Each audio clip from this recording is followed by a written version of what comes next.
नमस्कार, मैं कमलेश कबीर आपका एक बार फिर स्वागत करता हूं इस नए एपिसोड में।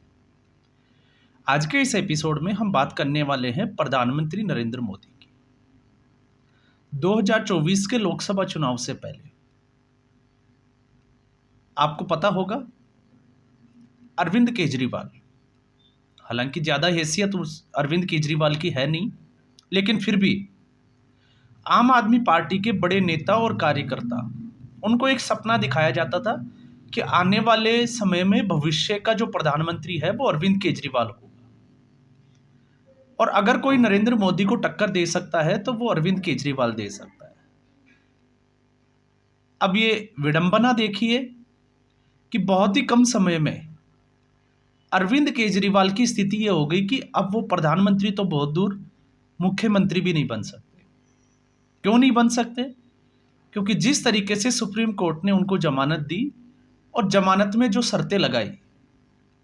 और शर्तें ये थी ना तो वो सचिवालय जा सकते हैं, ना ही वो किसी सरकारी फाइल के ऊपर हस्ताक्षर कर सकते हैं। तो ऐसी स्थिति में अरविंद केजरीवाल मुख्यमंत्री नहीं बन सकते और इसीलिए अरविंद केजरीवाल ने मुख्यमंत्री पद से इस्तीफा भी दिया। बाकी नैतिकता की और सिद्धांतों की हम बहुत सारी बातें जो है वो हर वीडियो में कर चुके हैं। आज बारी थी प्रधानमंत्री नरेंद्र मोदी की। दिल्ली में अशोक विहार, वहां पर प्रधानमंत्री नरेंद्र मोदी की एक जनसभा थी। 4,500 करोड़ की परियोजनाओं की सौगात दिल्ली वासियों को दी गई और उसमें सबसे बड़ी और जो इम्पोर्टेंट बात थी वो ये थी कि इन सीटू स्लम पुनर्वास परियोजना के तहत लगभग 1675 फ्लैट जो है वो झुग्गी वासियों को सौंप दिए गए और लगभग जो है वो 3,000 के आसपास ऐसे ही फ्लैटों का निर्माण अभी चल रहा है। तो अगर चुनावों को मद्देनजर अगर हम देखते हैं तो चुनावों के मद्देनजर भारतीय जनता पार्टी का यह मास्टर स्ट्रोक साबित हो सकता है और इसकी पूरी संभावना है। प्रतिक्रियाएं जो हैं वो अभी आम आदमी पार्टी की आना बाकी है, लेकिन आम आदमी पार्टी इस वक्त बुरी तरीके से घिरी। और जब प्रधानमंत्री नरेंद्र मोदी ये चाबियां सौंप रहे थे तो उनके अगर आप स्पीच को देखोगे तो उन्होंने साफ तौर से कहा कि वो भी चाहते तो अपने लिए जो है वो शीश महल बनवा सकते थे, लेकिन वो शीश महल नहीं, दिल्ली के लोगों के लिए, इन झुग्गी वासियों के लिए इसी तरीके से जो है वो फ्लैट बनाएंगे और उनको उनकी चाबियां देंगे। तो ये एक तरीके से अरविंद केजरीवाल के ऊपर हम कहें कि सीधा जो है वो एक चुनावी प्रहार था। और दूसरा उन्होंने जो शब्द यूज किया वो था कट्टर बेईमान, क्योंकि आजकल वैसे लोकसभा चुनाव के बाद, क्योंकि लोकसभा चुनाव तक अरविंद केजरीवाल कट्टर ईमानदारी का अपने आप को जो है वो सर्टिफिकेट देते थे, लेकिन अब जो है वो आपने देखा होगा आजकल वो कट्टर ईमानदार वाला शब्द जो है वो यूज नहीं करते। तो ये शीश महल, क्योंकि ये सीधे तौर से जिसको कहते हैं कि दिल्ली वासियों के जो घाव थे उनको हरा करने का काम प्रधानमंत्री नरेंद्र मोदी ने किया। जिस वक्त कोरोना पीक पर था उस वक्त अरविंद केजरीवाल बड़ी ही चालाकी से, अब बड़ी चालाकी मैं वर्ड इसलिए यूज कर रहा हूं क्योंकि जिस पीडब्ल्यूडी विभाग से आपको पता होगा 10 लाख से ज्यादा के जो है वो बिल पास करने के लिए एलजी के पास फाइल जाना जो है वो जरूरी हो जाते हैं और एलजी के बिना सहमति के आप उनको फाइल जो है वो पास नहीं कर सकते। तो किस तरीके से जो अमाउंट है शीश महल को बनाने के लिए, उस अमाउंट को उस तय सीमा से कम रखा गया ताकि सत्येंद्र जैन उसको पास कर सके। और सत्येंद्र जैन आपको पता ही होगा पीडब्ल्यूडी मिनिस्टर होते हुए वो खुद जो है वो जेल में बंद थे। तो शीश महल ये एक जो है वो बड़ा खुलासा हुआ था कोविड के समय का, जब दिल्ली की जनता ऑक्सीजन की कमी की वजह से जूझ रही थी। दूसरा, आज जो है वो दिल्ली वासियों को एक सौगात और दी गई और एक बार फिर वीर सावरकर, डीयू के अंडर में एक कॉलेज बनेगी जिसका नाम जो है वो वीर सावरकर रखा जाएगा। हालांकि एनएसयूआई जो है वो इसमें कूद पड़ी है, क्योंकि एनएसयूआई चाहती है कि इसका नामकरण जो है वो प्रधानमंत्री मनमोहन सिंह के नाम से होना चाहिए। लेकिन ये भी जो है वो अगर आप देखोगे तो भारतीय जनता पार्टी के जो चुनावी पिच है उसको सूट करता है, क्योंकि एक बार फिर जो है वो कांग्रेस पार्टी वीर सावरकर के ऊपर हमलावर होगी और इससे जो है वो वीर सावरकर के ऊपर हमलावर होने से भारतीय जनता पार्टी ने एक तीर से दो निशाने, एक कांग्रेस को कटघरे में खड़ा करना एक बार फिर, क्योंकि इससे जब जब हिंदुत्व को, वीर सावरकर को गाली दी जाएगी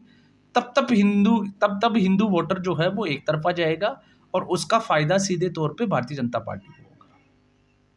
और आम आदमी पार्टी इसमें जो है वो अपना शिक्षा का मॉडल लेके और तमाम तरह के मॉडल पे जो है वो चर्चा करती है।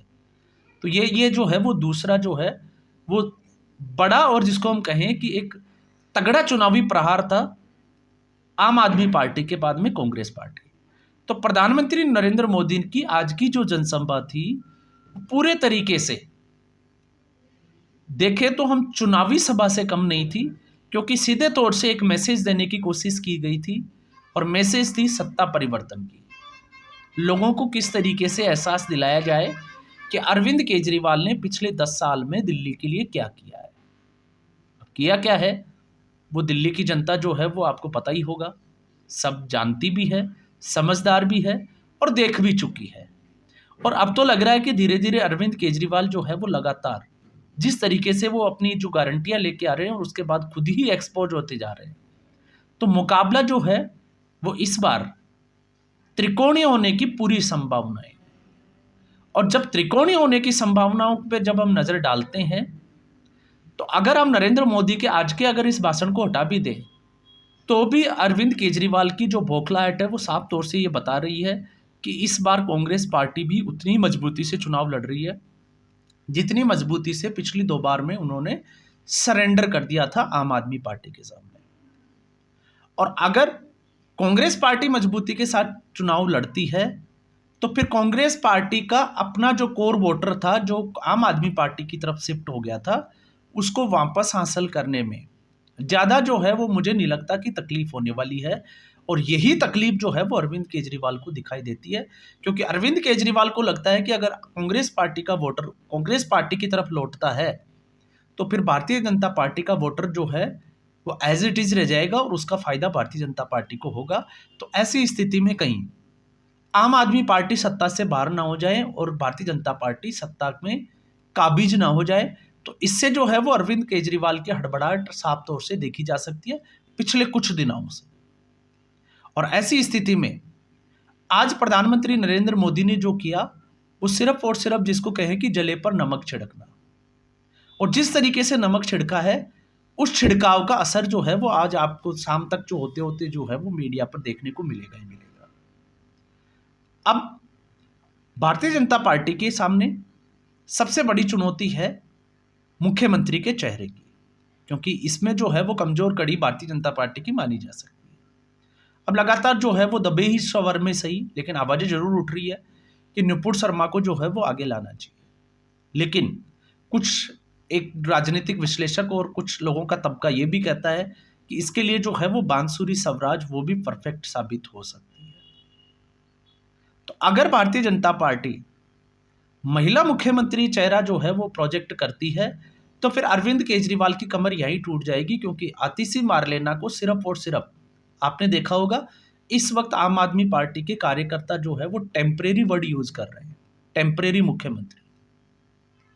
और वैसे भी प्रेस कॉन्फ्रेंस वगैरह में आतिशी मारलेना बैठती जरूर है, लेकिन उनको ज्यादा बोलने नहीं दिया जाता। सड़कों पे भी आतिशी मारलेना को देखा जाता है, लेकिन सारी जो इंस्ट्रक्शंस और डायरेक्शंस जो है वो अरविंद केजरीवाल के हाथों में ही है। तो इससे जो है वो सुपर सीएम की भूमिका आपको जरूर समझ में आ जाएगी। और आपने तो वो तो देखा ही होगा, जब आतिशी मारलेना मुख्यमंत्री की जो कुर्सी है उसको छोड़कर एक कुर्सी जो है वो खाली रखी जाती है और फिर उस दूसरी कुर्सी के ऊपर आतिशी मारलेना बैठती है। तो वो तमाम तरह की चीज़ें जो है वो साफ तौर से एक मैसेज देने की कोशिश की जा रही है, लेकिन इस मैसेज में तय सिर्फ और सिर्फ कांग्रेस पार्टी ने करना है कि कांग्रेस पार्टी जो है जो अब तक जो कुछ खोया था उसमें से कितना हासिल कर पाएगी, क्योंकि लगभग 47 प्रत्याशियों की लिस्ट कांग्रेस पार्टी ने जारी कर दी है और कांग्रेस पार्टी ने सीधे तौर से जो है वो 13% के आसपास जो है वो मुस्लिम आबादी है और लगभग इतनी ही सीटें जो है वो मुस्लिम प्रत्याशियों के लिए रिजर्व रखी है। और आम आदमी पार्टी ने तो लगभग जो है वो सभी सीटों के ऊपर अपने प्रत्याशियों का नाम भी फाइनल कर दिया और उसी कड़ी में जहां नई दिल्ली से अरविंद केजरीवाल लड़ते हैं तो कांग्रेस पार्टी से संदीप दीक्षित। भारतीय जनता पार्टी के तरफ से अभी जो है वो कोई चेहरा सामने नहीं आया। और ठीक जंगपुरा की अगर हम बात करें तो ये दो सीटें जो है वो बड़ी इंपॉर्टेंट हो जाती है, एक नई दिल्ली, दूसरी जंगपुरा। क्योंकि जंगपुरा की जंग जो है पटपड़गंज से, जब मनीष सिसोदिया को जो वहाँ से हटाया गया एंटी इनकम्बेंसी से बचने के लिए, वहाँ पे अवध ओझा को शिफ्ट कर दिया गया, तो पटपड़गंज और नई दिल्ली अरविंद केजरीवाल की खुद की। तो संदीप दीक्षित और एक मुस्लिम कैंडिडेट जो जंगपुरा से चुनाव लड़ेंगे। और उसी के बाद से आपने देखा होगा जिस तरीके से आम आदमी पार्टी अचानक से कांग्रेस पार्टी के ऊपर हमलावर होने लगी और कांग्रेस पार्टी को इतने तक धमकियां देने लग गए कि वो उसको इंडिया गठबंधन से बाहर करा के रहेंगे। तो इससे आपको ये समझ में आना चाहिए कि इस वक्त अरविंद केजरीवाल को कितने बुरे और डरावने सपने आ रहे होंगे, क्योंकि उनको लगता है कि कहीं जंगपुरा और नई दिल्ली, इस पूरी दिल्ली की चुनावी जंग में ये दोनों सीट आम आदमी पार्टी ना हार जाए, क्योंकि कांग्रेस पार्टी ने इस बार मजबूत प्रत्याशी दिए हैं, जबकि भारतीय जनता पार्टी ने तो अभी अपने तुरुप के इक्के जो है वो खोले ही नहीं है।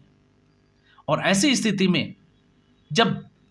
कैंपेनिंग की जो शुरुआत है वो भारतीय जनता पार्टी की तरफ से प्रधानमंत्री नरेंद्र मोदी करें, और वो भी